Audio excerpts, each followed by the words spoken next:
psicologia. Então depois eu segui o efeito contrário. Eu saí do mestrado, voltei para a graduação, fazer psicologia. Quando eu terminei o mestrado, ao invés de seguir o doutorado, eu vim fazer graduação em psicologia. Colegas ali. Na minha turma, eu olhei, não tem ninguém da turma, eu posso falar. Na minha turma, era psicologia. Tinha uma colega nossa que ninguém podia falar, porque ela falou em casamento, a moça se levantava e fazia assim: o meu marido é o marido, é o melhor do mundo. E passa o tempo, eu sentado lá atrás, porque eu era professor da instituição, professor da pós de psicologia, de criminologia. Para não constranger os professores, ficava sempre lá atrás, já acabou matéria comigo lá atrás, Mariana também. E aí eu dizia às meninas que sentavam perto de mim: o marido dessa moça deve ser uma peste. E ela não é nada. Aí alguém falava, passava-se umas pernas de mulher bonita, uma paniquete, uma dessas aí ela fazia, aí dizia assim: se o seu marido, professor, seu marido viu uma coisa dessa, era o meu, nem olha. Comigo, vamos pra frente. Eu cheguei na faculdade, as meninas já foram me esperar na entrada da faculdade. Aí eu passei só o nome da moça aí, transmitido por gente da gente. Fulana está aos trancos. E aí eu sempre não vou nem adivinhar quem é fulana, porque nessa disciplina que é psicologia não pagou comigo. Aí eu fui lá, a moça chorava, foi que meu marido, eu não sei quem eles são, porque ele explicava ela, uma peste, né, explicava, olha a formação de reação, você entende. Então eu bato muito nisso. Quando você projeta, aí é uma peste. Eu quero, você tem. Se você tem, eu quero e eu não tenho, o que você tem não presta. E quando eu projeto para você, eu vou lhe agredir. Para me destruir você, eu quero. Na minha rua, ali em pleno coração do Farol, abriu uma casa de massagens, um cabaré. 4 casas depois de a gente foi com raiva de mim lá. Mas a gente sabia que eles iam. De vez em quando passava uma autoridade, eu dia de sábado gostava de botar, quando me vinha com os animais abandonados na calçada, e estava ali botando, aí eu via, passava 4 vezes o carro. Aí quando voltava e parava, ele dizia assim: doutor fulano, colega nosso, eu moro ali atrás, o cara tem 10 anos que se mudou. Aí eu dizia: não, doutor fulano, é a casa de massagem ali, pode ir. Mas a gente nunca via nem os rostos das moças. Não dava um trabalho a ninguém na rua. Tinha uma padaria na rua que mata gente de fumaça. Era pior do que a casa de massagem, né? Olha, começou a incomodar os vizinhos. Um dia chegaram os vizinhos, não eram nem vizinhos de parede, de mais distante, os 3. Só uma vergonha. Você é um criminalista, um vizinho ali, um procurador de justiça, e vocês não fazem nada. Por quê, amigo? Foi que houve. Essa vergonha aí, isso aí é uma casa de massagem, tinha uma senhora no meio. Aí o mais revoltado dizia: a gente admitiu na nossa rua uma casa de massagem, mas as bichinhas não dão trabalho, a gente não sabe o que é, sabe por quê? Não se pode, isso é uma desmoralização para a rua, ele dizia. E a gente casado não pode nem ir lá, né? A sexualidade falava mais alto, elas têm lá a variedade, quem vai tem. A gente aqui dentro de casa não tem, até por uma questão de respeito, de amor, não tem. Mesmo que não tenha a necessidade, mas a necessidade física existe. Sublimada ou recalcada, não é? Então vejam bem, esses mecanismos podem se exacerbar e podem não ter o objetivo de evitar a ansiedade quando o indivíduo constrói a sua personalidade de uma forma errada. Então vejam bem,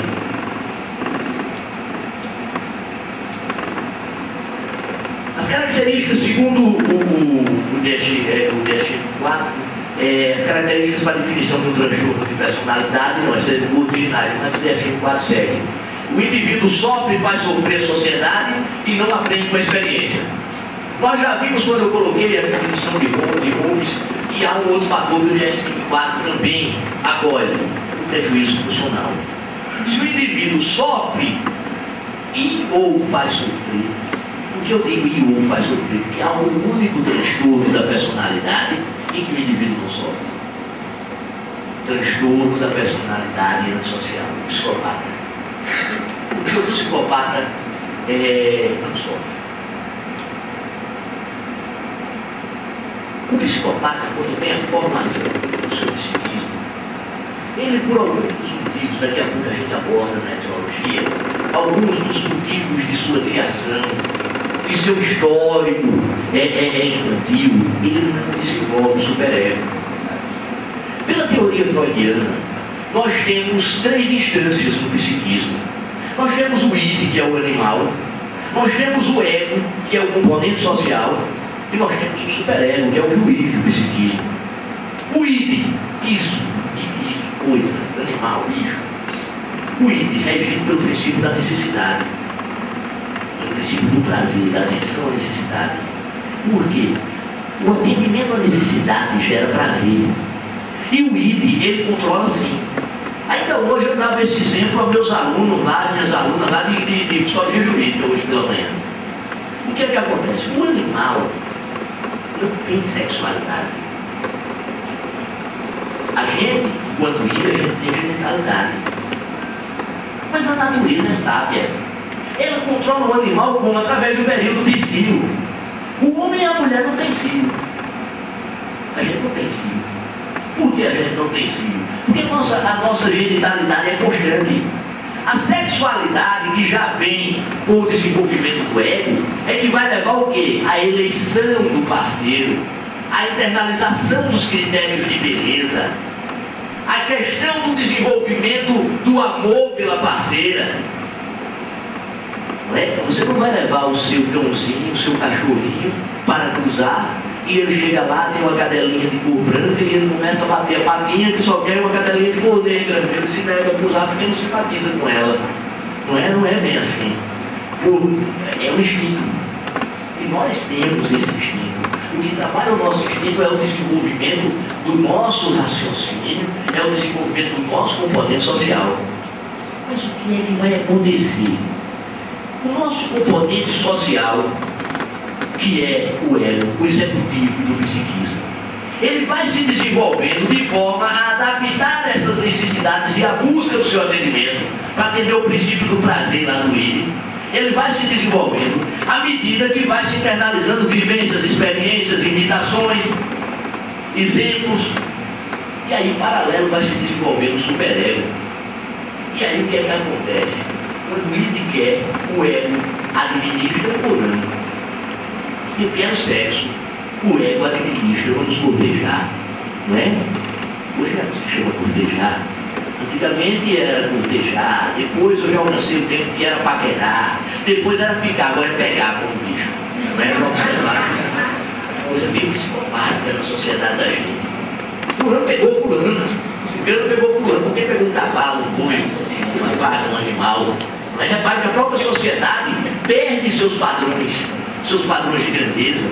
Eu venho de um tempo em que se falava em paquerar, mas ainda tinha muito de cortejar.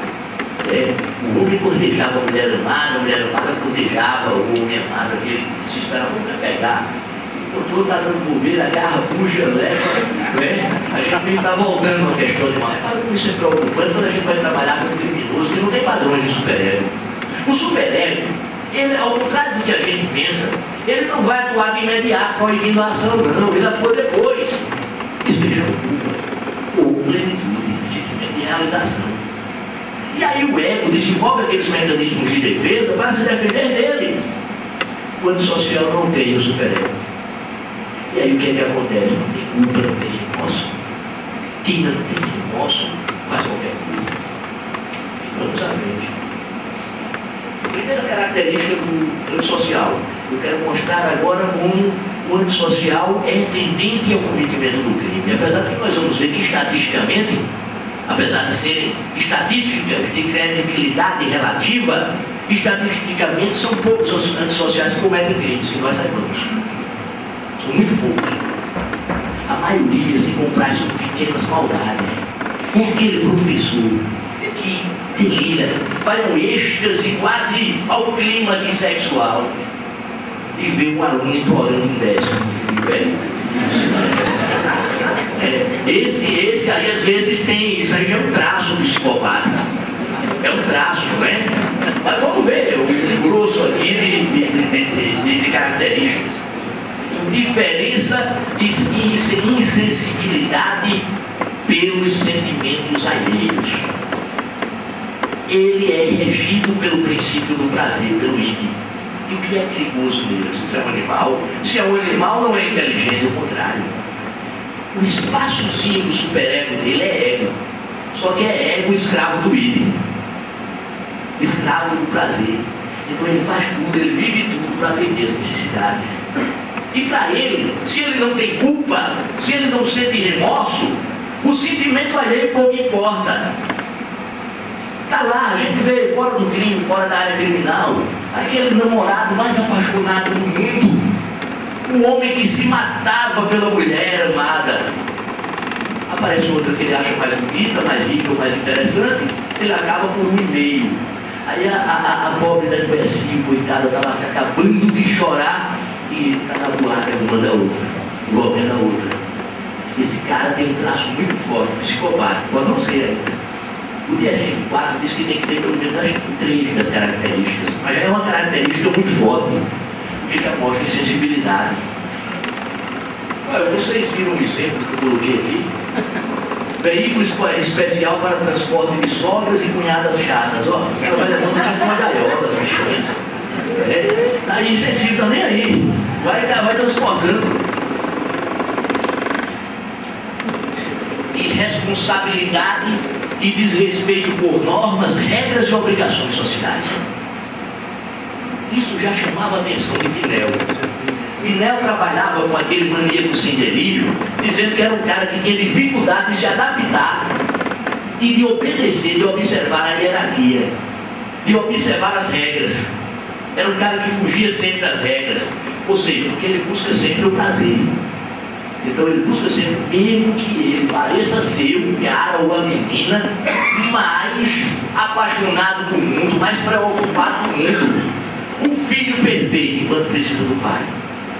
Quando ganha independência junto do pai, bota no navio, bota no fogo, sacode fora.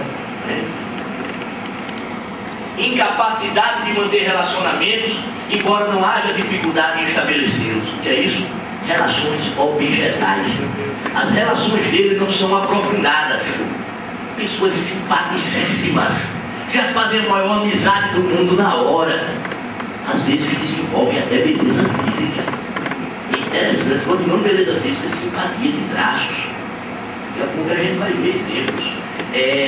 Mas na hora que não é mais interessante aquele relacionamento amoroso para ele, acabou-se. Mas isso fez em todas as áreas. É um sócio perfeito quando chega. Na hora que já sugou como um vampiro tudo que o outro sócio tem, deixa o outro sócio na bancarrota e vai embora, desaparece. Não dá nem muito obrigado. Nem estou com pena de você. Vai seguir para enganar o outro. Muito baixa tolerância a frustrações e baixo limiar para descarga de agressão, inclusive violenta. Eu bato muito quando eu digo lá, principalmente as minhas alunas mulheres, porque numa sociedade machista, o homem tem maior capacidade de se defender, apesar de que Deus o livre de encontrar na sua vida um psicopata. A perspectiva de encontrar é muito menor do que as mulheres. Mas dizem os estudiosos que a antissocial, as estatísticas são muito relativas. Fala-se de uma mulher para cada 10 homens, uma mulher para cada 20 homens. Você encontra vários autores, mas é sempre muito menor. Mas dizem que quando a mulher é antissocial, ela é com gosto, ela vale pelos 10. Ela desenvolve, a mulher, soube usar a independência dela, desenvolve mais a sua inteligência que nós homens. Nós nos acomodamos em cima do domínio machista. Nos Estados Unidos já existe universidade particular querendo estabelecer cotas para homens. Observe as últimas listas de aprovação de concurso de vestibular. A gente vê lá 10 homens, 50 mulheres para 60 vagas. Ou seja, a mulher está sabendo usar a sua independência. E nós ainda estamos deitados sobre o domínio masculino, machista. A gente chegou um pouco para outro. Né? Vamos à frente. Bom, pelos traços que eu passei já mostra como há uma maior probabilidade, não estou falando em determinismo, mas probabilidade do antissocial cometer crimes. Eu já falei ali, em todo tipo de crime, quando eu falei, é alheio ao sentimento dos outros. É frio em relação ao sentimento das pessoas. Incapacidade de experimentar tudo e aprender com a experiência, particularmente com a punição. Isso nos traz um problema sério, nós que aplicamos a lei. E que problema é esse? Como é que a gente vai responder pelo Estado, punir o criminoso antissocial? Eu não aprendo a pena. Dizem que a pena é ressocializadora. E como é que se ressocializa? Intervindo na pessoa